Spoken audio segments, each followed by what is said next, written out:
حاجت۔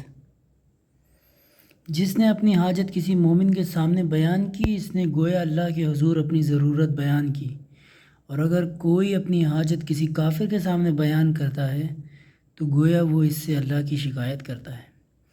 ضرورت پوری نہ ہونا کسی نااہل سے مانگنے کے مقابل زیادہ آسان ہے۔ قضائے حاجت صرف 3 چیزوں کے ذریعے پائیدار ہو سکتی ہے۔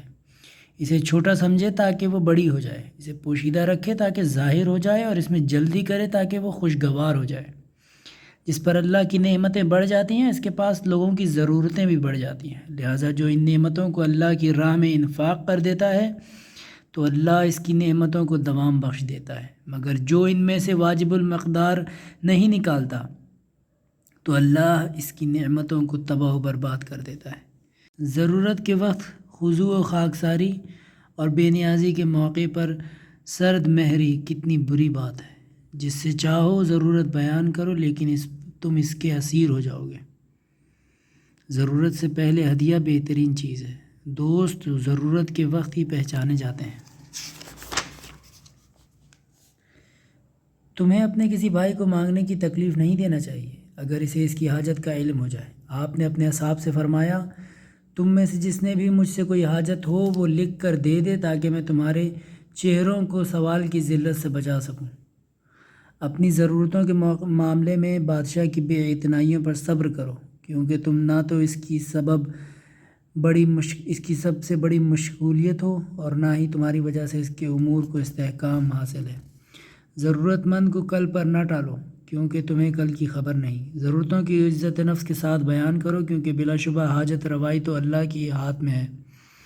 3 لوگوں سے حاجت نہ بیان کرو، جھوٹے سے، کیونکہ وہ تمہاری حاجت کو اپنی باتوں کے ذریعے قریب کر دے گا بھلے ہی وہ تم سے دور ہو، اور نہ ہی احمق سے کچھ مانگو، کیونکہ وہ تو تمہیں فائدہ پہنچانا چاہے گا مگر نقصان پہنچا دے گا، اور نہ ہی ایسے شخص سے مانگو جس کو تم سے کوئی ضرورت درپیش ہو، کیونکہ وہ تمہاری ضرورت کو اپنی حاجت کے لیے ڈھال بنا لے گا۔ حاجت طلب کرتے وقت نرمی و لطافت سے کام لینا کسی ذریعے سے زیادہ مفید ہوتا ہے۔ نااہل سے حاجت طلب کرنا موت سے بدتر ہے۔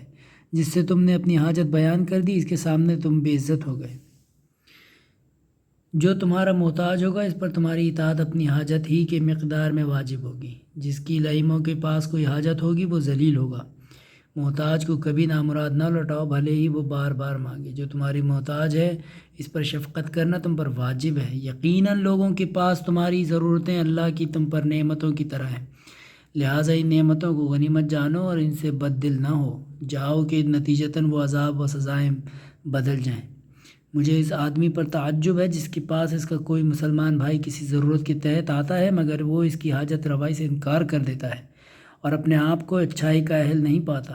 بہت ممکن ہے کہ اس کے نزدیک امید کے لائق کوئی ثواب اور ڈرے جانے کے قابل کوئی عقاب ہی نہ ہو۔ کیا تم مکارم الاخلاق میں زہد برتتے ہو؟